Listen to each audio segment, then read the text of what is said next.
Masjid Raya Tagak gagah, Syekh Ahmad Khatib Al-Minangkabawi. Tapi hati pekal marano, janji mani alun basto bae. Pengurus masjid Jobiro Kesra, Allah lamo bajanji kamambue tampe layak untuk pekaelan disiko. Octavinus Bakato, hatinya Allah tak tahan. Pemerintah provinsi PHP, nasib pekael tak diperhatikan.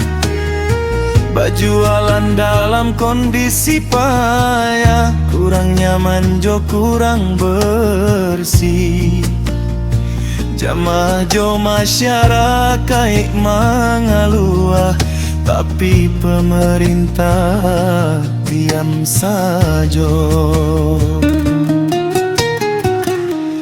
Tampek nan tata terapi bersih, jo aman kita harokan.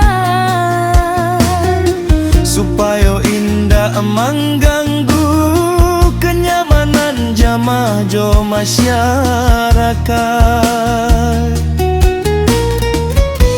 Tapi pemerintah abai jo kondisi kami nanti niko. Kamanokah kami mengadu, kok janji Allah tak badai. Bukan hanya soal fasilitas, tapi mata pencaharian.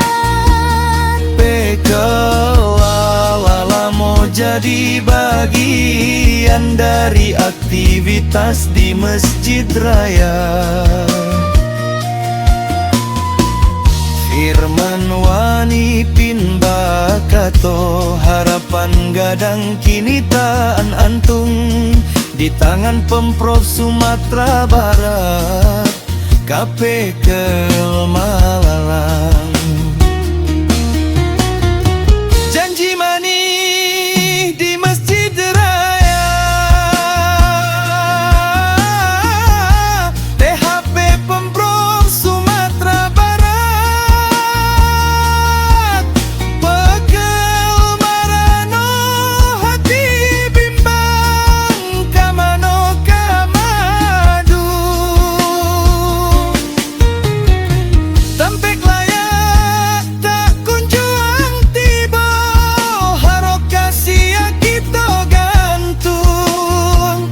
Pemerintah daerah kurang serius urusan rakyat iketek. Kasus THP Allah jadi sorotan, masyarakat kecewa. Pemerintah daerah tak serius menangani kebutuhan rakyat iketek. Panantian panjang semoga tak baru juang, kekecewaan baka panjangan Pemprov Sumbar.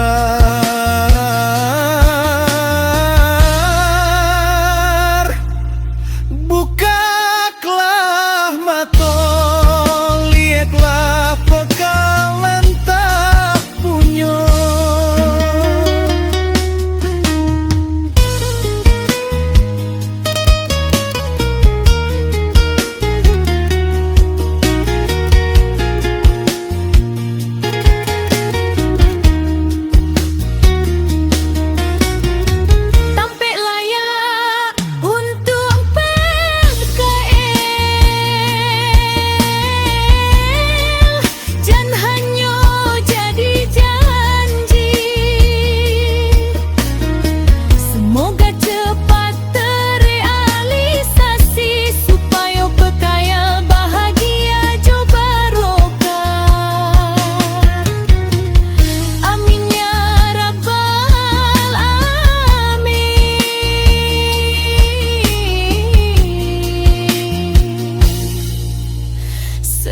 Semoga